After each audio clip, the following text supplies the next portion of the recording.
Hello friend, welcome to the channel solution. आज हम बात करने वाले हैं एक और इंपॉर्टेंट बट छोटे टॉपिक की, और ये टॉपिक है आपका culture media, raw material required for the production of culture media. उनके बारे में हम बात करेंगे, बेसिक इंट्रोडक्शन का। सबसे पहले हमको टॉपिक के मीनिंग को समझना होगा, और ये टॉपिक मैं इतनी सिंपल लैंग्वेज में समझाने की कोशिश करूंगा कि एक लेमैन भी इसको आसानी से समझ में आ जाए। पहला जो पॉइंट है वो है कल्चर मीडिया। इसका क्या मतलब होता है? कल्चर मीडिया में दो शब्द हैं, पहला है कल्चर और दूसरा है मीडिया। कल्चर का मतलब अगर आप जानते होंगे तो ये आपके संस्कार वाले कल्चर से नहीं है। कल्चर का मतलब होता है उसकी खेती करना, एक प्रकार से उसका प्रोडक्शन करना। इन जनरल हम जब देखते हैं अपने फार्मर्स के रेस्पेक्ट में, तो जो किसान हैं वो कल्चरिंग करते हैं क्रॉप की, डिफरेंट धान, गेहूं या किसी दलहन तिलहन फसल की। तो ये एग्रीकल्चर में जो कल्चर वाला वर्ड है वो इस तरीके से खेती करने से रेस्पेक्ट में है। अगर इसी को हम माइक्रोबायोलॉजी के साथ जोड़ करके देखें तो इसका मतलब क्या निकल करके आएगा? यहां पे कल्चर का मतलब तो वही होगा, उसका प्रोडक्शन करना, लेकिन क्रॉप या फसल की जगह चेंज हो जाएगा हमारे माइक्रोऑर्गेनिज्म से। मतलब माइक्रोऑर्गेनिज्म को प्रोड्यूस करना, या यूं कहना चाहिए ज्यादा अच्छा होगा कि माइक्रोऑर्गेनिज्म की क्वांटिटी को इनलार्ज करना, उनका कल्चर करना, उनकी खेती करना, उनका मल्टीप्लिकेशन कराना। ये जो माइक्रोऑर्गेनिज्म है उसकी कल्चर हम लोग क्यों करते हैं, उसकी आवश्यकता किस बात की पड़ती है? क्योंकि माइक्रोऑर्गेनिज्म दो तरीके के होते हैं, आपने और हमने इसके बारे में पहले पार्ट में देखा भी हुआ है। एक ऐसे माइक्रोऑर्गेनिज्म जो हमारे लिए बेनिफिशियल होते हैं, और दूसरे माइक्रोऑर्गेनिज्म जो हमारे लिए हार्मफुल होते हैं। सो कल्चर का क्या सेंस बनता है? अगर वो बैक्टीरिया हमारे लिए हार्मफुल है तो उसको कल्चर करने की क्या आवश्यकता है? एक जनरल क्वेश्चन आपके मन में पॉपअप होना चाहिए। एक बार चलो ठीक है, समझ में आता है कि अगर वो बैक्टीरिया हमारे लिए बेनिफिशियल है तो उसको हम कल्चर करेंगे। जैसे दही को हम कल्चर करते हैं, प्रिजर्व करके रखते हैं। दही को जब एक प्योर दूध में मिक्स करते हैं तो फिर वो पूरे दूध को कन्वर्ट करता है दही में, तो वहां पे उसका कल्चर समझ में आता है। लेकिन इस सेंस में क्या समझ में आएगा कि जब वो हमारे लिए हार्मफुल है, तो देखिए इसका भी एक सिंपल सा लॉजिक है। अगर हमको किसी व्यक्ति के बॉडी से इंफेक्शन के कॉज को, माइक्रोऑर्गेनिज्म को आइसोलेट करके उसकी स्टडी करनी होगी, तो ये माइक्रोऑर्गेनिज्म या तो उसके ब्लड में होगा, या तो उसके यूरिन में होगा, या तो उसके फीकल मटेरियल में होंगे, या बॉडी किसी पर्टिकुलर टिश्यू में होंगे। तो उनके टिश्यू से वो चीज को आइसोलेट करके एक बड़ी मात्रा में अपन को ग्रोथ कराना होगा, तब जाकर के हम उसकी मॉर्फोलॉजी, उसकी बाकी बेसिक कैरेक्टरिस्टिक फीचर्स के बारे में स्टडी कर पाएंगे। सो कोविड-19 के बारे में भी अगर आप लेते हैं, that is a virus actually, but फिर भी उसकी सैंपल को अगर हम कल्चर करते हैं किसी लिविंग ऑर्गेनिज्म में, क्योंकि वायरस को हम कल्चर मीडिया में कल्चर नहीं कर सकते। वायरस को कल्चर करने के लिए किसी न किसी लिविंग होस्ट की आवश्यकता पड़ेगी, या तो एनिमल, या तो ह्यूमन, या तो एग में हम इसको यूज कर सकते हैं। सो कल्चर करने से फायदा ये होगा कि हम उसकी काफी सारे जो क्वांटिटी को इनलार्ज करके स्टडी कर सकते हैं। तो ये लंबा चौड़ा एक्सप्लेनेशन हो गया आपके कल्चर के रेस्पेक्ट में। अब बारी आती है मीडिया के मतलब की। मीडिया का क्या मतलब होता है? मीडिया को हम थोड़ा सा अगर चेंज करना चाहें तो हम लोग यूं समझ सकते हैं, it is a medium. Medium मतलब माध्यम। किस चीज का माध्यम? उनको सर्वाइव करने के लिए। यानी कि जैसे हम अगर फसल की ही बात को कंटिन्यू करें एग्रीकल्चर के रेस्पेक्ट में, तो फसल उगा देना, इस तरह से बीज को स्प्रेड कर देना ही एकमात्र काम और फाइनल टास्क तो होता नहीं है। इसको सर्वाइव कराने के लिए, यानी कि फसल उगे, इसके लिए आपको काफी सारी चीजों को यूज करना पड़ता है। मेन यहां पे हो सकता है आपका खाद, और ये जो खाद है वो भी कई तरीके के हो सकते हैं। ये जो फर्टिलाइजर है वो भी कई तरीके के हो सकते हैं। जैसे एक ऑर्गेनिक खाद, जैसे गोबर वगैरह को यूज करते हैं, ऑर्गेनिक कंपोस्ट खाद को यूज करते हैं, वो काफी अच्छा है। उसके अल्टरनेटिव की फॉर्म में हम लोग जो केमिकल से बने हुए फर्टिलाइजर है उनको यूज करते हैं, एनपीके। उस केमिकल में भी अलग अलग सब कंपोनेंट होते हैं, nitrogen, phosphorus, potassium, etcetera etcetera, vermi compost खाद, ऐसा कई सारी चीजें होती हैं। तो ये इनका काम क्या है? इन सब फर्टिलाइजर का काम क्या है? उस पौधे को जिसको आप चाहते हैं कि ये अच्छे से ग्रो कर सके, उनको न्यूट्रिशन प्रोवाइड करना। इसके माध्यम अलग अलग हो सकते हैं, जैसे मैंने बताया जैविक या तो फिर रासायनिक खाद के बारे में। सो यहां पे मीडिया मतलब भी मीडिया है, लेकिन वो माइक्रोऑर्गेनिज्म के रेस्पेक्ट में है। सो ऐसा सब कुछ जिसके बारे में हम देखेंगे भी शॉर्ट में, ऐसा सब कुछ जो कि उस पर्टिकुलर बैक्टीरिया के लिए जिसको आप ग्रो कराना चाहते हो, उसकी ग्रोथ के लिए पर्टिकुलरली ऑप्टिमम ग्रोथ बोलना चाहिए, सफिशिएंट हो सके। केवल कल्चर करना मतलब यूं नहीं है, वरना तो वो कहीं से भी कल्चर हो जाएगा।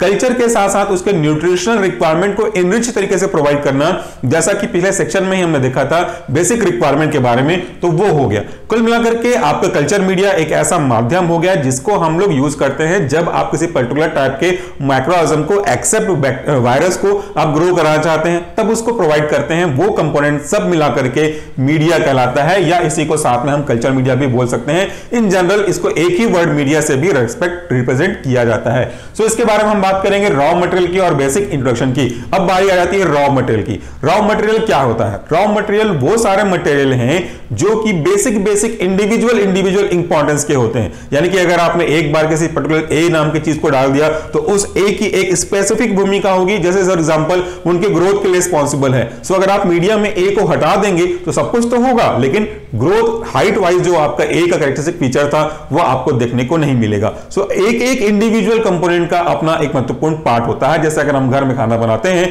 तो एक एग्जांपल ले लीजिए, दाल बनाने के लिए दाल एक अच्छा मीडिया है, प्रोटीन का मान लेते हैं अगर, तो इसको बनाने के लिए हमको क्या क्या चाहिए? एक रॉ मटेरियल के फॉर्म में ज्यादा क्वांटिटी में दाल चाहिए, नमक चाहिए, हल्दी चाहिए, पानी चाहिए, एक्सेट्रा। ऐसी हर चीजें की जो उसको बनाने में यूज की, दैट्स कॉल्ड रॉ मटेरियल। तो उसी के बारे में हमको बात करना है। इस टॉपिक को आपको और अच्छे से समझ में आ जाए इसलिए मैंने एक एक्स्ट्रा व्हाइट बोर्ड यूज किया है जिसमें मैं मीडिया के केवल बारे में बात कर रहा हूं, एक सुपरफिशियली के बारे में। फिर सेकंड व्हाइट बोर्ड सेक्शन में इनके हम रॉ मटेरियल के बारे में बात करेंगे। अगर आप चाहते हैं इसको समझना तो ये आपको आगे आने वाले सारे टॉपिक्स में मदद करेगा। तो चलिए सबसे पहले हम कल्चर मीडिया का एक डेफिनेशन देख लेते हैं ताकि आपको याद रहे, लिख भी आराम से सकें। Medium which provide all required nutrition and element for the optimum growth of microorganism। ये डेफिनेशन डिराइव किया हुआ है, मैंने अपने मन से वर्ड को चेंज करके लिया हुआ है, तो आप इसी के साथ जा सकते हैं या अपने हिसाब से चेंज भी कर सकते हैं। मीडिया में बेसिक 2-3 वर्ड इंपॉर्टेंट है। पहला है ऑप्टिमम ग्रोथ और दूसरा है न्यूट्रिशन एंड एलिमेंट्स। पहला न्यूट्रिशन का मतलब हमने देख चुका है कि जो उसके सही तरीके से ग्रोथ के लिए जरूरी है, केवल उग जाना, ग्रो कर जाना, इससे मतलब नहीं है, एक बैलेंस मैनर में वो ग्रो हो। दूसरा एलिमेंट में इसमें ट्रेसेस एलिमेंट भी आ सकते हैं जो कम मात्रा में यूज होते हैं, वो भी इसमें इंक्लूड हो सकते हैं। अल्टीमेटली ग्रोथ हमारा ऑप्टिमम होना चाहिए, ना बहुत ज्यादा ना बहुत कम। जितना आप एक्सपेक्ट करते हैं उतना एक्सपेक्टेशन के अकॉर्डिंगली इनका ग्रोथ होना चाहिए। That is exactly meaning of optimum growth. So now coming to the point, that is the different types of media.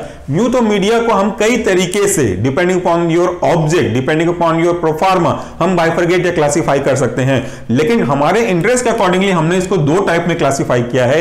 एक तो उनके स्टेट के हिसाब से भी और इसमें कुछ स्पेसिफिसिटी को भी इसमें मर्ज करके रखा हुआ है। दूसरा उनके न्यूट्रिशन के साथ साथ उनके जो बेसिक फंक्शन है, जो स्पेसिफिलाइजेशन के लिए यूज करते हैं कि मुझे ये फीचर्स चाहिए तो आपको यही मीडिया यूज करना पड़ेगा। दैट मींस देयर फंक्शनलाइजेशन कह सकते हैं उसके हिसाब से। तो इसमें पहला वाला है हमारा स्टेट प्लस देयर स्पेसिफिसिटी। तो पहले में है लिक्विड मीडिया। ऑब्वियसली नाम तो आपको बता रहा है कि इसका जो स्टेट है वो क्या होगा, सॉलिड, लिक्विड या गैस, क्योंकि हमने देखा है किसी भी मैटर के 3 स्टेट होते हैं, solid, liquid, semi solid and gas. Semi solid को तो थोड़ा सा ऐड कर दिया गया है। सो गैसेस मीडिया तो पॉसिबल नहीं है, एटलीस्ट मेरी जानकारी में फिलहाल नहीं है। सो मेजरली हम बात करते हैं लिक्विड मीडिया की और सॉलिड मीडिया की।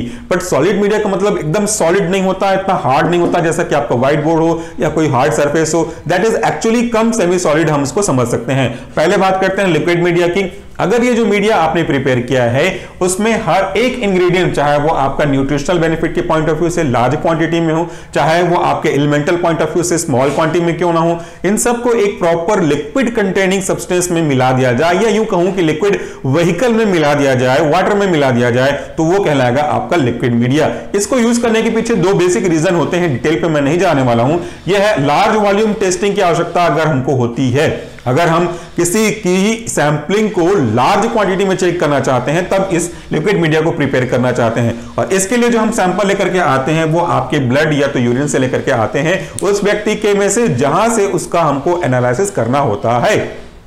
ये हो गया लार्ज वॉल्यूम टेस्टिंग मीडिया के रेस्पेक्ट में आपके लिक्विड मीडिया का इंपॉर्टेंस। दूसरा है culture of antigen and vaccine. अगर आप एंटीजन को कल्चर करना चाहते हैं, अगर आप वैक्सीन के बारे में स्टडी करना चाहते हैं तो उसके लिए हम लोग लिक्विड मीडिया को प्रिपेयर करते हैं।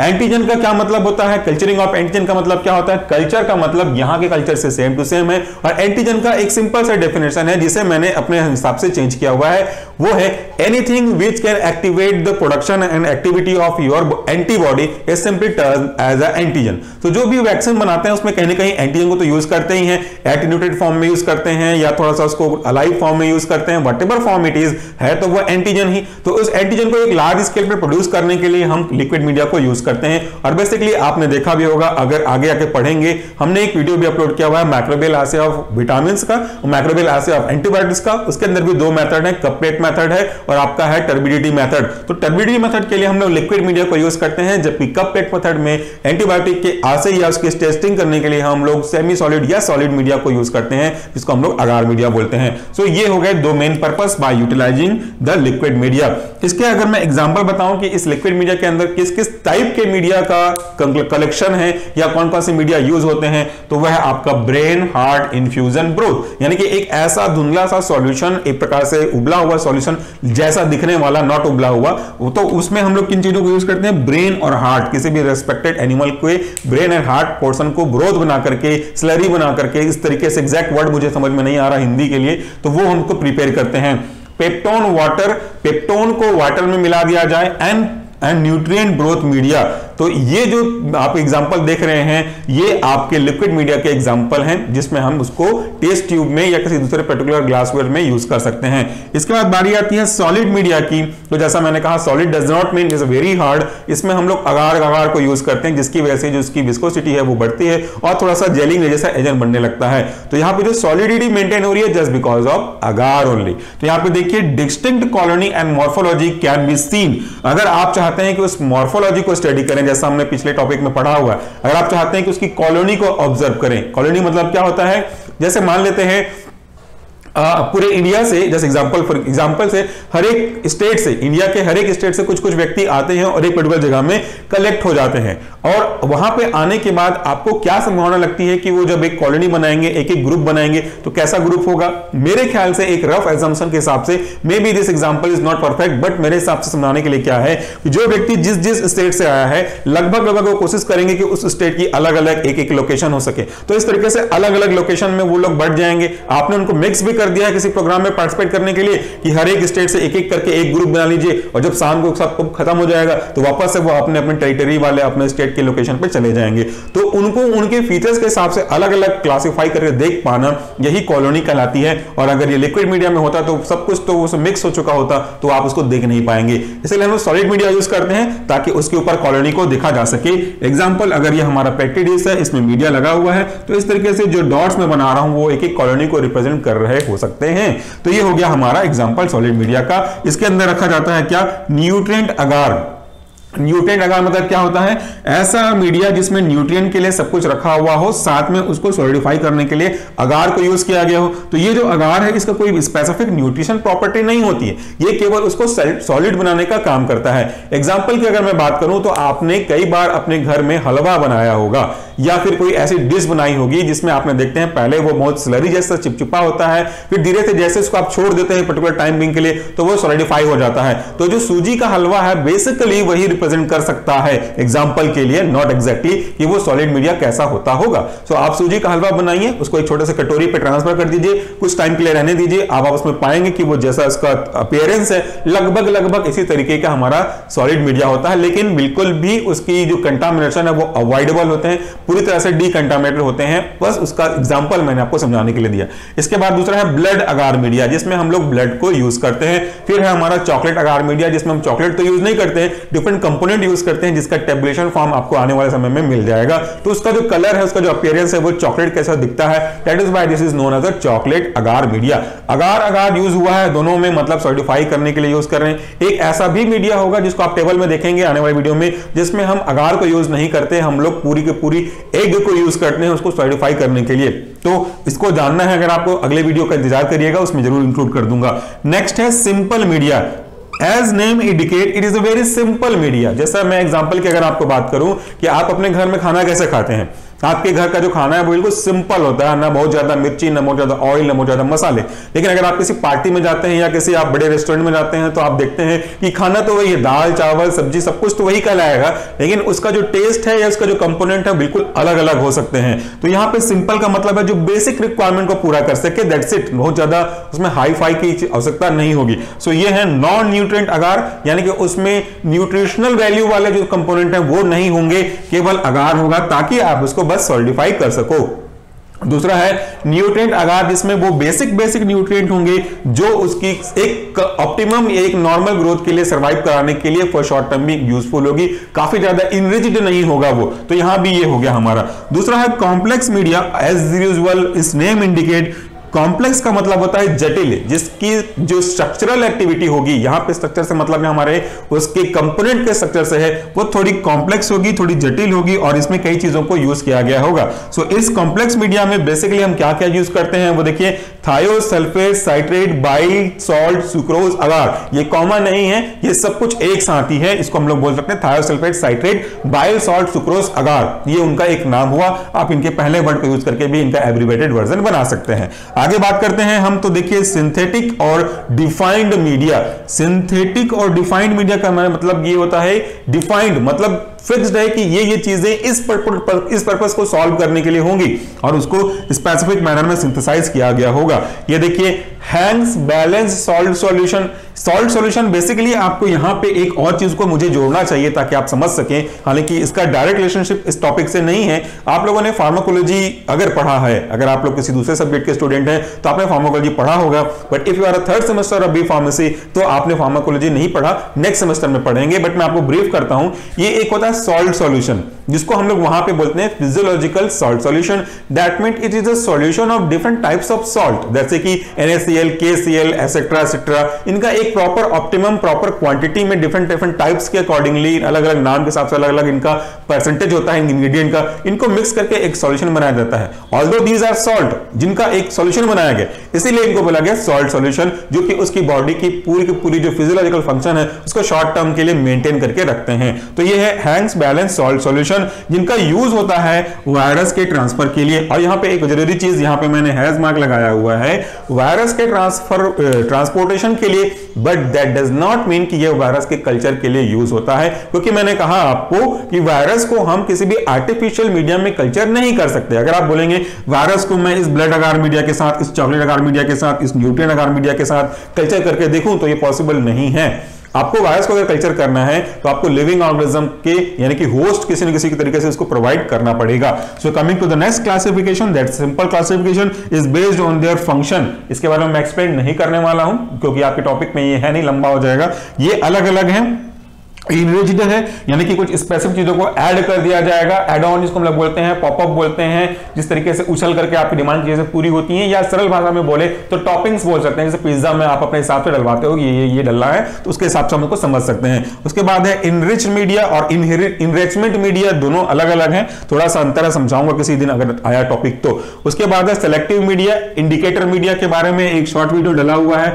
Different indicator use in biological sterilisation testing, उसके साथ भी ये चीज को आप कोरिलेट कर सकते हैं। उसके बाद डिफरेंशियल मीडिया, उसके बाद फिर आखिर में आपका ट्रांसपोर्ट मीडिया, जो लगभग इसकी जो फिजियोलॉजिकल एक्टिविटी है इससे मैच करता है। तो इस वाले पहले व्हाइट बोर्ड सेक्शन में हमने जस्ट बात किया मीडिया के बेसिक इंट्रोडक्शन के बारे में, ताकि आप समझ सकें कि एक्चुअली हम जिसके रॉ मटेरियल के बारे में बात कर रहे हैं वो है क्या चीज। अब बारी आती है रॉ मटेरियल की, तो चलिए मूव करते हैं सेकंड व्हाइट बोर्ड सेक्शन में, जहां पे हम उनके रॉ मटेरियल को उनके इंपॉर्टेंस वैल्यू के हिसाब से स्टडी करना स्टार्ट करेंगे।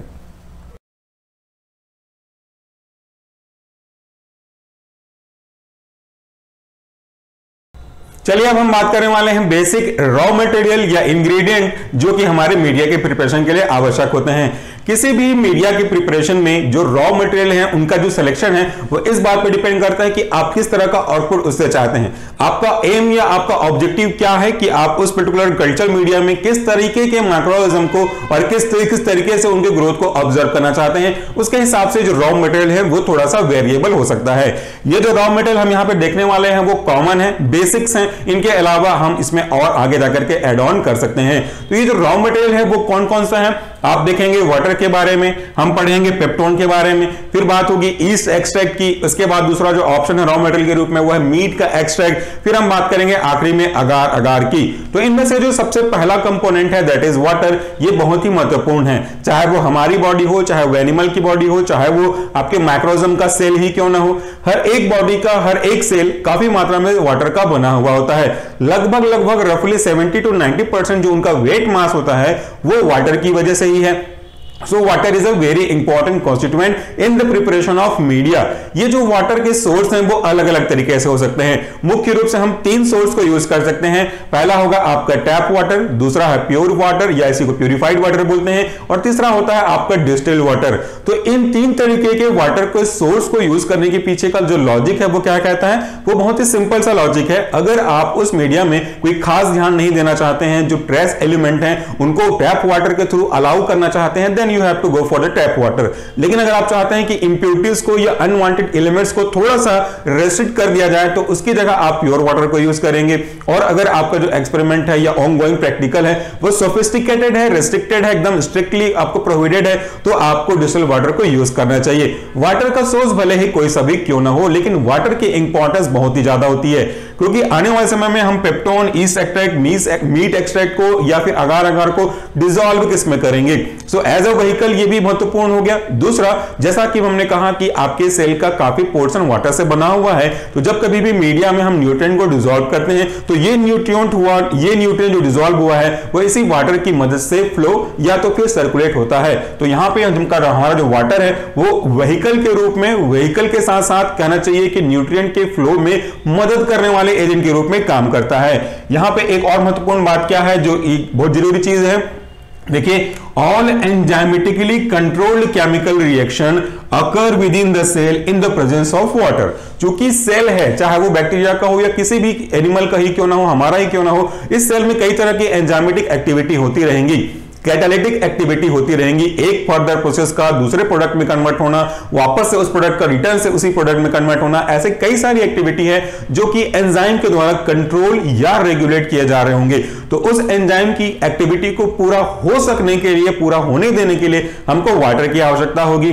कभी कभी आपने ये चीज महसूस किया होगा कि जब आप दिन भर में कभी कभी वाटर नहीं पी पाते हैं या बहुत कम मात्रा में पीते हैं, तो आपको आपके डाइजेस्टिव सिस्टम या फिर दूसरे बॉडी के पर्टिकुलर पार्ट में स्पेसिफिकली जो महसूस किया जा सकता है वह आपके डाइजेस्टिव सिस्टम में आप देख सकते हैं अनकंफर्ट या फिर दूसरी तरह की पेन के परसेप्शन को। सो सेल का मैक्सिमम प्रोपोर्शन हमारा वाटर है और इस वाटर की इंपॉर्टेंस दुनिया चीजों में आप देख सकते हैं। यहां पे एक महत्वपूर्ण नोट है, इस नोट को आपको याद रखना चाहिए, समझना चाहिए और अपनी डेली लाइफ से कोरिलेट भी करना चाहिए।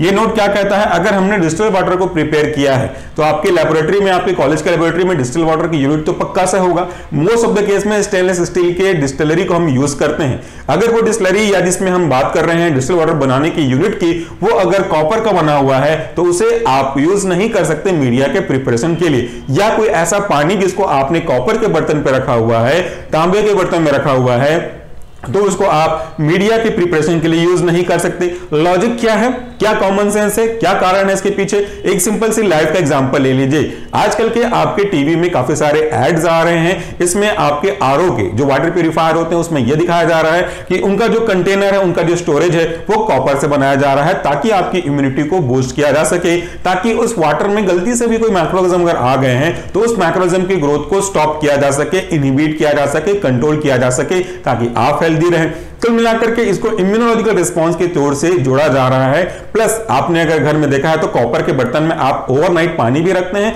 और मॉर्निंग में इसको यूज भी करते हैं, तो यहां पे तो वो आपके लिए बेनिफिशियल है। एंड हम यहां पे बात कर रहे हैं beneficial respect to bacteria. So if you are using distilled water जो कि आपके कॉपर को यूज करके बनाया गया होगा, तो वो बैक्टीरिया की ग्रोथ को कंट्रोल करके रख देगा, इनहिबिट करके रख देगा। जबकि मीडिया हम बना किस ले रहे हैं, हम मीडिया बना इस ले रहे हैं कि आप बैक्टीरिया की ग्रोथ को मल्टीप्लाई कर सको, उसको उगा रहे हैं, एक्चुअली बोलना चाहिए उसकी खेती कर रहे हैं बोलना चाहिए, ज्यादा समझ में आ जाएगा। तो यहां पे कॉपर उसको अफेक्ट कर रहा है उसकी ग्रोथ को। That is why we should not use distilled water made from the copper, और ऐसे पानी को जो कि कॉपर के बर्तन में रखा गया होगा।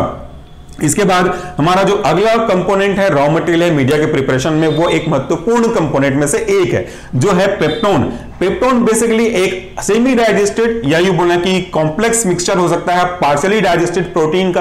प्रोटीन बहुत ही महत्वपूर्ण होता है किसी भी बैक्टीरिया की ग्रोथ के लिए। अगर हम अपने रेस्पेक्ट में बात करें तो भी ये जोड़ा जा सकता है। Protein are basically acting as a building blocking material, यानी कि हमारे सेल के ग्रोथ के लिए, सेल के रिपेयर के लिए, सेल के प्रॉपर मल्टीप्लिकेशन के लिए प्रोटीन काफी जरूरी है बॉडी के मास को इंक्रीज करने के लिए। So if you are using this peptone, then इसका मतलब यह है कि हम बैक्टीरिया को या उस पर्टिकुलर ऑर्गेनिज्म को जिसको आप कल्चर कर रहे हैं, कल्चर मीडियम में प्रोटीन युक्त फूड मटेरियल दे सकते हैं, काफी अच्छे न्यूट्रिशन प्रोवाइड करने के लिए। चाहिए। So this is a complex mixture of partially digested protein, जिसको हम लोग कहां से ऑब्टेन करते हैं। ये क्वेश्चन इंपॉर्टेंट हो सकता है, इसको आप जनरल नॉलेज के पर्पज से याद रखिएगा, एग्जाम में नहीं पूछेंगे। तो इनके जो सोर्स है वो है लीन प्रोटीन। ये जो बेसिकली मीट के पार्ट होते हैं जिनमें बहुत ज्यादा फैट नहीं होते हैं, उन प्रोटीन को हम लोग यूज कर सकते हैं। हार्ट मसल को यूज करके बना सकते हैं, उनके प्रिपरेशन को यूज कर सकते हैं। इनके साथ हम लोग केसिन या फैब्रिन को यूज कर सकते हैं, या तो फिर सोया मिल्क को हम लोग यूज कर सकते हैं। इसके साथ साथ जो पेप्टोन का जो सप्लाईज है वो क्या काम करने की मदद करता है। पेप्टोन सप्लाई करता है नाइट्रोजनस मटेरियल को। ये जो नाइट्रोजन मटेरियल है वह आपके बैक्टीरिया के ऑप्टिमम ग्रोथ के लिए जरूरी है, पहले भी हमने देखा हुआ है। नाइट्रोजनस मटेरियल के साथ साथ ये एक्ट एज अ बफर का भी काम करता है। So what is the meaning of buffer? आप लोगों ने केमिस्ट्री में, इनऑर्गेनिक केमिस्ट्री खास करके फर्स्ट सेमेस्टर में पढ़ा होगा। बफर का मतलब होता है एक ऐसा एजेंट जो कि किसी भी सब्सटेंस में अगर हम उसको ऐड करते हैं तो उस सब्सटेंस में होने वाले थोड़े से, स्लाइटली, बहुत ज्यादा नहीं, थोड़े से चेंजेस, या तो पीएच चेंज हो रहा हो तो रेस्पेक्टिवली एसिडिक हो जा रहा हो या बेसिक हो जा रहा हो, तो उसको चेंज होने नहीं देता, उसको रेस्ट्रिक्ट करके रखता है। So any agent which restrict in the change of pH, that is slightly change in pH, वो कहलाता है हमारा बफर। यानी कि पीएच को मेंटेन करने के लिए। पीएच का क्या मतलब है, क्यों इंपॉर्टेंस है? अगर पीएच एसिडिक या बेसिक चेंज होने लगे जैसा कि आप चाहते थे, उस पर्टिकुलर सेट किए गए पीएच से अप या डाउन होने लगे, एसिडिक या बेसिक की ओर मूव करने लगे, तो उसका असर बैक्टीरिया की ग्रोथ पे पड़ेगा। तो इनडायरेक्टली हमको कहीं ना कहीं आपके उस मीडिया के पीएच को भी ध्यान में रखना पड़ेगा। फिर हम बात करते हैं एक महत्वपूर्ण नोट की। ये जो नोट है वो हमने फेस किया है, ये हमने देखा हुआ है, और ये बहुत ही प्रैक्टिकल प्रॉब्लम है। देखिए क्या है, आपने कभी भी ये चीज घर में भी करके देखिएगा। अगर आप प्रोटीन के पाउडर को यूज करते हैं, चाहे वो आप प्रोटीन एक्स यूज कर रहे हो, एंड्यूरा मास यूज कर रहे होंगे, प्रोपीएल यूज कर रहे होंगे, या कोई भी ऐसी चीज जो प्रोटीन सप्लीमेंट करने के लिए पाउडर के फॉर्म में लेते हैं, इसको अगर आप ढक्कन खुला छोड़ देंगे तो कुछ दिनों बाद देखेंगे मॉइस्चर वो काफी ज्यादा एब्जॉर्ब कर लेता है, और उसके बाद वो बहुत स्टिकीनेस होने लग जाते हैं, चिपचिपा दिखने लगता है। तो चूंकि ये कंसंट्रेटेड पार्शियली डाइजेस्टेड प्रोटीन है, तो इसको भी, अगर इसके जो कंटेनर है उसको भी अगर हम टाइटली क्लोज नहीं करते हैं, तो वो मॉइस्चर को हाइग्रोस्कोपिक नेचर की वजह से अट्रैक्ट करेगा और वो बहुत स्टिकी हो जाएगा, and that will be useless, वो खराब हो जाएगा। ऐसे कई बार हमने देखे हुए हैं, कई स्टूडेंट्स ये मिस्टेक करते हैं। तो ये इसका जो प्रॉब्लम है, इसका इनकाउंटर हमारे साथ लगभग ऑलमोस्ट एवरी सेमेस्टर में देखने को मिलता है। फिर हम बात करते हैं अगला जो है ईस्ट एक्सट्रैक्ट की। एक्सट्रैक्ट का मतलब क्या होता है? उसका मेन कॉन्स्टिट्यूएंट, उसका असल सार जो हम लोग बोलते हैं। तो किसका? ईस्ट का। ईस्ट के बारे में सुना होगा आपने, बेकरी ईस्ट के बारे में, जिस ईस्ट को यूज करके ब्रेड बनते हैं, जिस ईस्ट को यूज करके काफी सारे बेकरी प्रोडक्ट बनते हैं, उसी ईस्ट की बात कर रहे हैं। तो उस ईस्ट का जो एक्सट्रैक्ट है वो बहुत ही महत्वपूर्ण होता है, और काफी हद तक ये आगे आने वाले पॉइंट जो कि आप देखेंगे, मीट एक्सट्रैक्ट, इसका रिप्लेसमेंट भी हो सकता है। तो ये जो ईस्ट एक्सट्रैक्ट है वो क्या क्या कंटेन करता है अपने साथ? बेसिकली ये कार्बोहाइड्रेट कंटेन करते हैं, अमाइनो एसिड, कार्बोहाइड्रेट एनर्जी के पॉइंट ऑफ व्यू से, अमाइनो एसिड आगे जाकर के इनके प्रोटीन की सप्लाई के लिए, और साथ में जो ग्रोथ फैक्टर है जिनमें मुख्य रूप से विटामिन बी का जो ग्रुप है वो आ जाता है।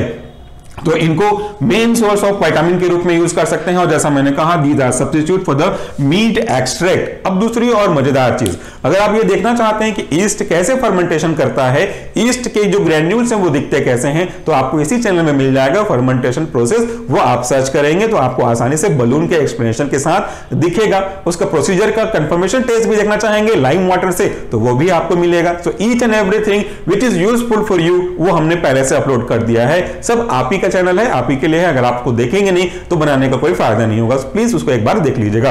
अगला है आपका मीट एक्सट्रैक्ट। जैसा कि हम जानते हैं, मीट एक्सट्रैक्ट का use most of the media preparation में एक मेजर कंपोनेंट के रूप में कर सकते हैं। इन केस इनकी अवेलेबिलिटी ना हो तब के केस में हम उसको ईस्ट से रिप्लेस करेंगे, but replacement can not be satisfying effect show कर सकता है, वो आपका मीट एक्सट्रैक्ट ही परफॉर्म करेगा।